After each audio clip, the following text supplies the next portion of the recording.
চরম বিপদে দেয়ালে পিঠ থেকে গেছে, তখন লা ইলাহা ইল্লা আনতা সুবহানাকা ইন্নী কুনতু মিনাজ জালিমিন, এরপরে লা ইলাহা ইল্লাল্লাহুল আযীমুল হালিম, এই দোয়া আকস্মিক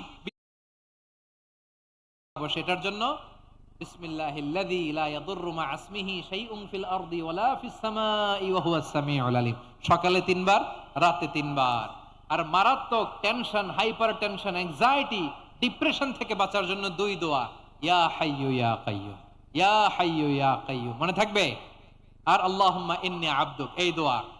ঋণ থেকে বাঁচার জন্য 2 দোয়া, আল্লাহুম্মা ইন্নী আউযু বিকা মিনাল হাম্মি ওয়াল হাযান, এটা। আর আল্লাহুম্মা কফিনি বিহালালিকা আন হারামিকা ওয়া আগনিনি বিফাদলিকা আম্মান সিওয়াক।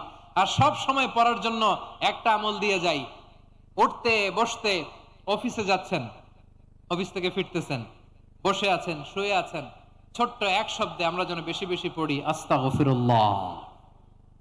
আওয়াজ করে আমার সাথে পড়ুন আস্তাগফিরুল্লাহ, আবার পড়ুন আস্তাগফিরুল্লাহ।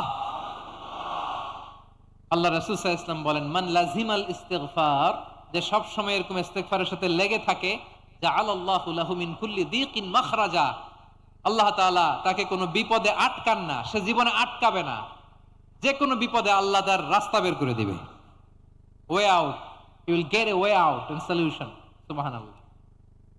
ওয়া মিন কুল্লি হাম্মিন ফারাজা, দুশ্চিন্তা মুক্ত হবে, ওয়ারযুকহু মিন হাইসু লা ইয়াহতাসিব, এমন জায়গা থেকে আল্লাহ রিজিকের বন্দোবস্ত করবে যেটা সে কল্পনাও করে নাই। আওয়াজ করে পড়েন সুবহানাল্লাহ। তাহলে মনে থাকবে আস্তাগফিরুল্লাহর কথা। সব শেষ কথা বলবো, সব শেষ আমার প্রিয় ভাইয়েরা, এটা গেল নিজের বিপদ। কিসের বিপদ?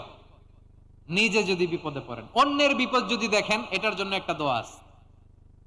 অনেক সময় আমরা দেখি হাসপাতালে ক্যান্সারের 3rd স্টেজে চলে গেছে, লোকটা হ্যাংলা হয়ে চিকন হয়ে হায়রে কি কষ্ট পায়, দেখি না?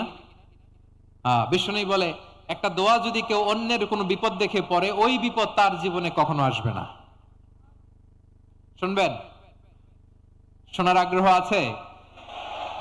অনেক সময় হয় যে আমরা মহাসড়ক দিয়ে যখন চড়ি, দুর্ঘটনায়, আইরে আল্লাহ, দুর্ঘটনায় মানুষের মাথা একদিকে, দেহ আরেকদিকে, ব্লিডিং, এরকম হয় না?